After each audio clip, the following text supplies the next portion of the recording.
apakah dosa hukumnya bahwa seluruh gaji saya kasihkan kepada istri? Ini gak dipaksa, Bu? Gak dipaksa ya, Bapak rela? Ya karena bodoh.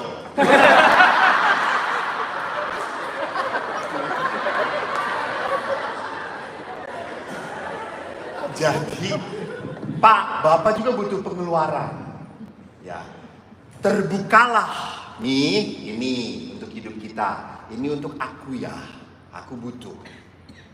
Saya itu pernah loh Pak, setelah main badminton, diajak makan sate kambing sama bapak-bapak. Kan pernah dengar cerita saya toh? Lalu setelah makan sate kambing, terus satu bapak, lu bawa duit? Kagak. Terus lu kagak, tinggal saya terakhir. Romo bawa duit, bawa, ada uang kolektor. Ya udah dipakai dulu aja Romo untuk makan sate kambing. Baru pada saat itulah kambing haram dalam hidup saya, karena dibeli pakai uang kolektor. Jadi that's right, gitu. Jangan pernah menutupi penghasilan dari istrimu. Karena uang yang ada pada dirimu pada saat istrimu tidak tahu, suatu saat istrimu pasti tahu. Karena istrimu maha tahu. Don't try. Karena ini akan menjadi masalah besar. Dan juga hati-hati. Di saat suami pegang uang yang tak terkontrol, maaf, godaan makin besar. Godaan makin besar. Karena godaan makin besar karena Anda punya uang yang tidak tahu istri, uang siluman disebutnya. Jo, kalau you pegang uang silumanlah teman Anda. Maka Anda pun harus terbuka. Saya juga butuh. Kami di Biara pun demikian. Saya berikan kepada Biara. Tapi Biara pun ngomong, kamu butuh apa? Saya ini mau pakai. Oke, responsibility with the money that you have. Jadi bukan berkata, Mam, aku sudah kasih segalanya uang padamu. Please lah. Dan perempuan pasti menjatahnya. Nih.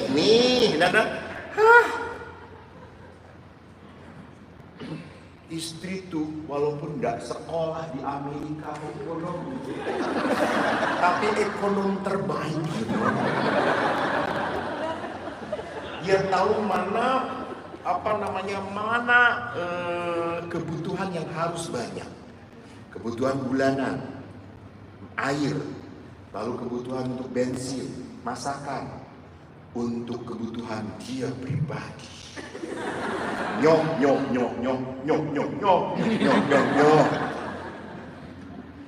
Jadi yang paling lebih tepat adalah apa?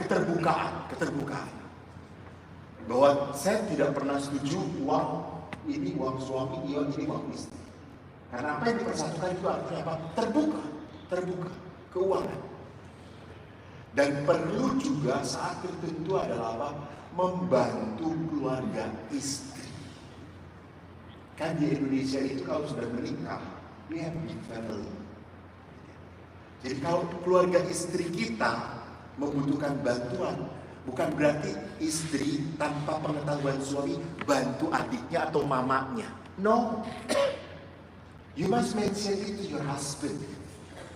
Atau kalau husband mau ngasih kepada orang tuanya, you must mention it to the wife. Karena apa? Kami satu keluarga. Itu disebut sebagai bertanggung jawab. Openness to grow. Terbuka untuk sebuah perkembangan. Jangan berpikir bahwa dengan memberikan itu berarti apa? Saya adalah suami baik yang rela untuk berkorban bagi istrinya.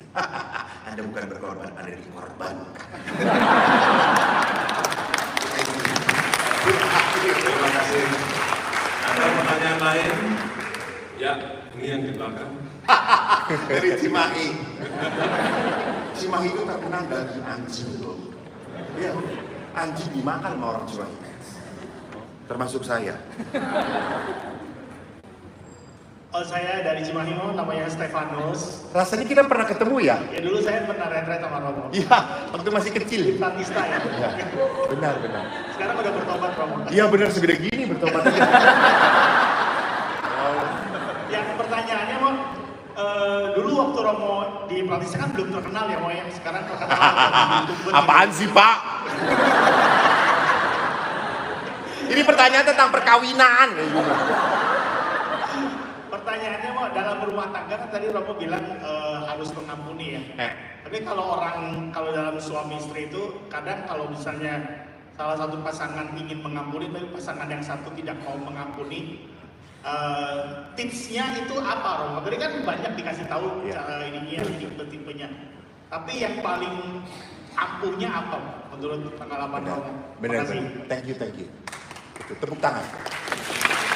Benar. Ya, saya mengerti.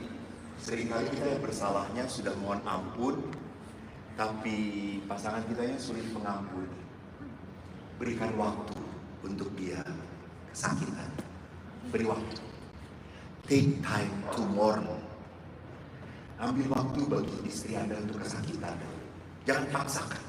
Lu harus ngampuni dulu gue, lu harus ngampuni. Ingat Pastor Eko. Lalu istri Anda pasti akan menjawab, siapa si kampret itu? Iya. Jadi bukan Bapak yang menderita, gue juga ikut menderita. Kasih waktu, beri waktu. Beri waktu untuk istri Anda, untuk berduka, untuk bersedih. Kalau penderitanya itu bisa menyakitkan dia, beri waktu. Take time. Jangan push hard. Ambil waktu. Dan yang kedua, tunjukkan pertobatan Anda. Tunjukkan pertobatan Anda. Buat dia percaya lagi. Dan tentunya Anda harus minta maaf, betul. Harus minta maaf. So, tunjukkan. Karena perempuan butuh banget mendengarkan. Lu salah kan? Ya maaf ya. Butuh banget. Jadi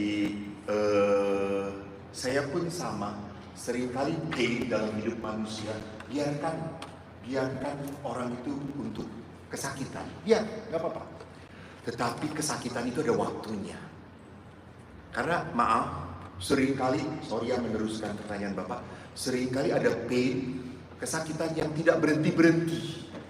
Ya, seorang istri menangis padahal suaminya sudah meninggal 3 tahun yang lalu. Istrinya masih menangis. Ini nggak benar. Stop your mourning time. Saat berdukanya harus berhenti. Jangan terhanyut terus. Enggak. Romo, saya tuh masih bersedih. Saya tuh merasa nggak enak kalau ketawa dengan yang lain. Padahal suami saya meninggal. Ya, apa urusannya?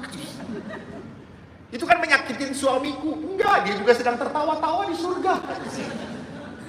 Jadi lihat di sini kita satu saat tertentu beri waktu untuk menderita, tapi saat lain adalah apa? So, tunjukkan kepada dia penyesalan Anda, rasa kasih Anda, buat willing untuk menyembuhkan dia. Karena kesembuhan itu sekali lagi hanya bisa diperoleh dari orang yang sudah menyakiti. Terima kasih Pak atas pertanyaannya. Thank you. Ada lagi pertanyaan? Pak, saya tuh tadi dapat Ya. Mbak. Pak olahraga ya tadi.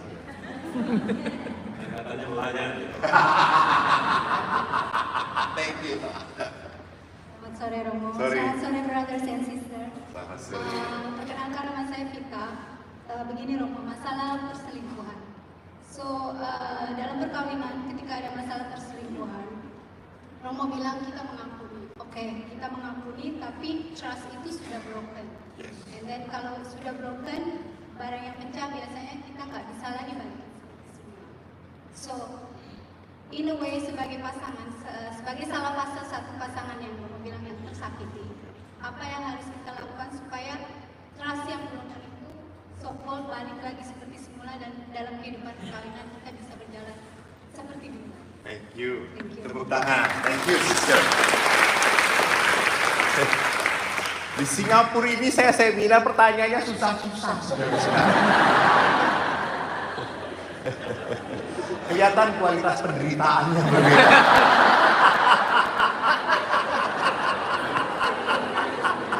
Saya kalau di kampung tuh gak macem-macem gitu, gak aneh-aneh gitu. Penyakitnya bisul, gitu ya. Rematik, di sini kanker, tumor gitu. That's good, bagus. Benar, bahwa masalah trust. Kalau saya tanya, Pak, lebih senang dicintai atau dipercaya? Dipercaya. That's right, betul, dipercaya. Karena cinta tanpa kepercayaan, bullshit. Trust, percaya. Tapi tadi pada saat kita merasa bahwa pasangan kita sudah selingkuh, kepercayaan kita berkurang. Kepercayaan kita berkurang. Walaupun kita sudah memaafkan, kepercayaan itu berkurang. Vas bunga tadi sudah hancur. Tapi jangan pernah lupa, saya harus merangkai kembali. Willing, mau. Jangan terus disiksa oleh kelemahan pasangan Anda.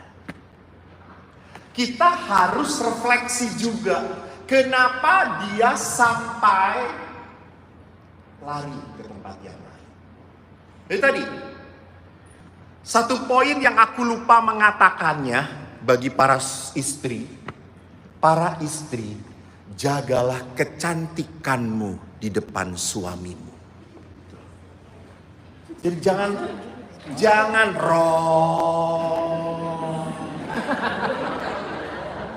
ketek belum dipotong lah.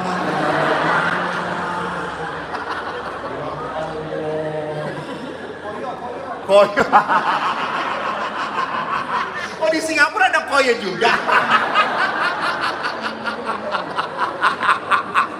Nempel di sini gitu. Meriang gitu ya. Karena laki-laki bagaimanapun butuh banget sebuah keindahan. The beauty dari kecantikan itu harus dari dalam.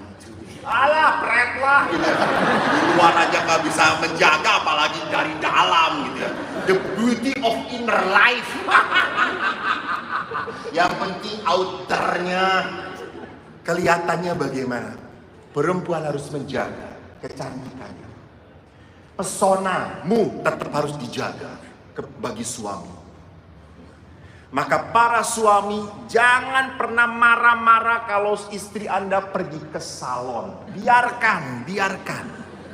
Itu merawat namanya, biarkan. Kasih. Sono.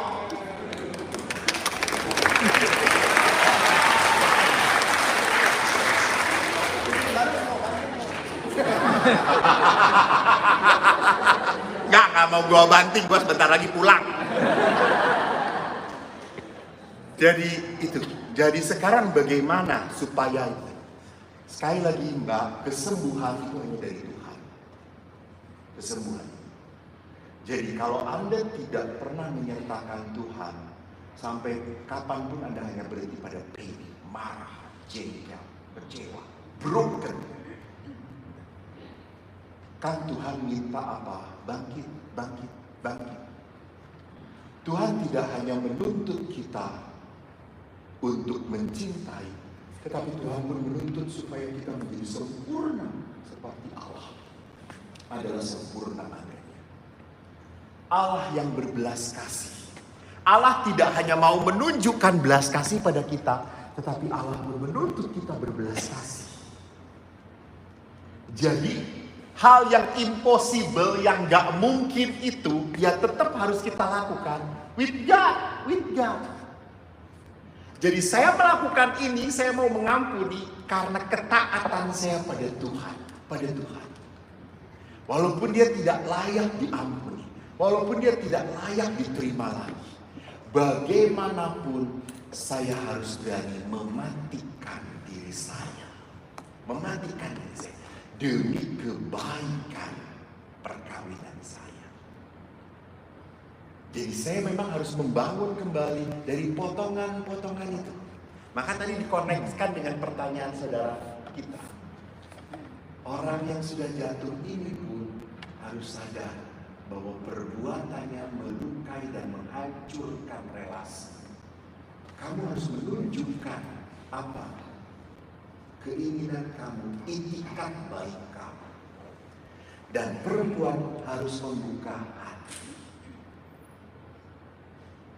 Bapak Ibu, hati-hati. Seringkali Tuhan membiarkan hal jahat terjadi pada kita. Karena Tuhan mau membentuk kita. Mau membentuk kita. Saya ingat waktu saya jadi pastor, saya diingatkan, kamu jangan membayangkan kalau jadi pastor kamu itu pohon beringin, di mana seluruh burung membuat sarang, orang-orang berteduh di bawah pohon. Bukan.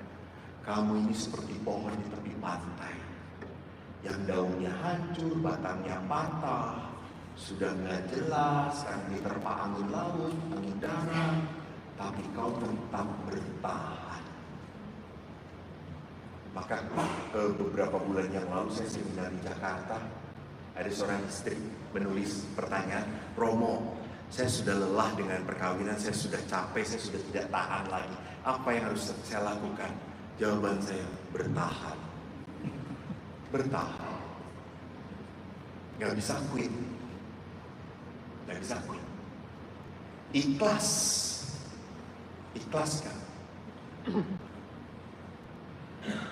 Saya waktu tinggal di Helena, ada seorang istri, dahsyat banget.